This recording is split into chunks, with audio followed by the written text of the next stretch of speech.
Good morning kanyang tanan. Ako day si Ryle from Lapu-Lapu Auto Sales, ang inyong gwapong mekaniko. Wow! For today's video, tudluan ta mo ang sound check, kung palit mo sikanhan nga sakyanan, tabi na og automatic. So karon, first, i-check ninyo ang radiator. Open ninyo ang radiator cap, check ninyo or pure coolant or tubig ang gigamit. Dapat wala siya oil nga masagol. Coolant ra gid siya. And then next, check ninyo ang oil level. Dapat dili na siya daghan. Oil ra gyud. Wala siya, dili siya maabot dire. Kay kung naabot na dire na isagol coolant, ana sa na siya problema. Yan. Next na tong i-check is ang battery. Okay ra ba siya? Ato na siyang i-check unya gamit ang scanner o gamitan sa natog atong legendary nga moves. Nya sunod, brake fluid. Check nimo og wala ba siya nag-leak. Check nimo ang level, dili ba siya itom o dili ba siya lisanan. Dapat maayo inyong pagka-check kay lisanan na siya basin hinuon og maumod siya sa lain. So let's go.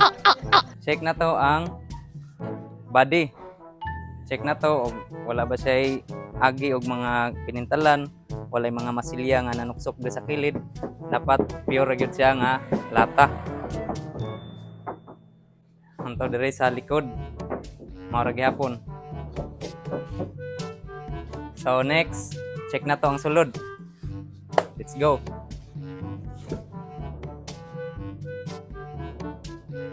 Check na to. Switch on, dapat na inisiga. So normal ra na siya nga maniga na siya tanan kanang pitaka, kanang naitaw nga naglingkod.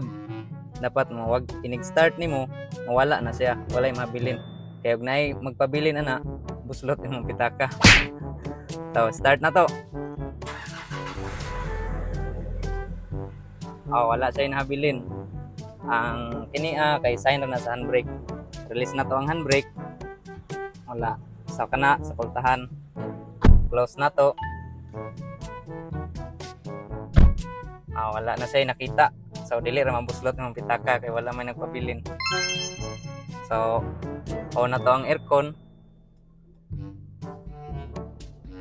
Dapat pa lang 5 seconds ma-feel na nimo nga bugnaw na gid siya. Kanang bugnaw pa sa imong ex. So dire sa automatic ang imo gyung bantayan dire kay kasagaran sa uban nga mamalit madlock sila labi na automatic. So dira ang tips para dili mo makuyawan sa automatic. So first, tama ka sa brake, reverse, neutral, drive. Dapat og naasay sa katuang manual, katong plus minus. O ini makita nimo diri ang 1, so first gear. Dapat dili na siya mag-blink. Kaya og mag-blink na siya, posible na ay problema imong transmission. So wala ra, all goods ra. Test drive nimo, dapat dili sa siya delay. Kaya delay siya, lisanan na siya og transmission fluid. So balik na to sa park. Then check na to ang iyang RPM. Revolution na to, dapat dili sa siya delay.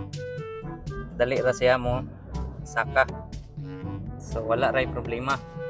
Kaya delay na siya, posible low power. So check na to ang mga functions like mirror, check na niyo tanan. So all goods ra. Power sa window, okay ra sad. So function ra tanan.